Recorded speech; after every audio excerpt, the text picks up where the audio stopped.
Hey there, it's Bob McKenzie, the TSN Hockey Insider. I often get asked who's the greatest NHL player of all time. Whenever I'm asked that, I always hem and haw, and I say, well, it could be Gordie Howe because of his longevity, could be Bobby Orr because of the way that he changed the game, it could be Wayne Gretzky for the way he statistically dominated it, and it could be Mario Lemieux, who elevated the level of play to something we'd never seen to that point in time. And now you ask me who the greatest Canadian is of all time, and there's no hesitation whatsoever. With apologies to Alexander Graham Bell, Sir Frederick Banting, and even Tommy Douglas, for me, it's Terry Fox, and it's not even close. Terry Fox, for me, personifies what it means to be a great Canadian. That is, an ordinary person doing absolutely extraordinary things, and doing it selflessly with so much courage and commitment and sense of community to inspire not just a few people, but an entire nation. And there's no doubt in my mind that the Marathon of Hope that Terry Fox embarked on 40 years ago did all that and then some.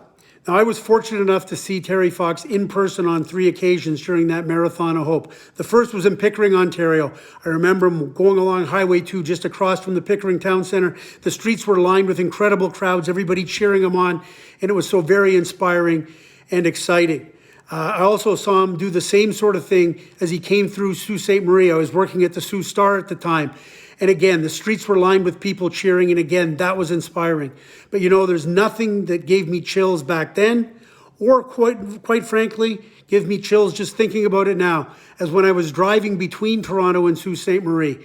And on Highway 69, between Parry Sound and Sudbury, driving along, I saw the Marathon of Hope. I saw Terry Fox, his familiar gait at the side of the road, going up an unbelievably steep hill with the camper following behind him, an OPP car in front and in back. But there were no cheering crowds.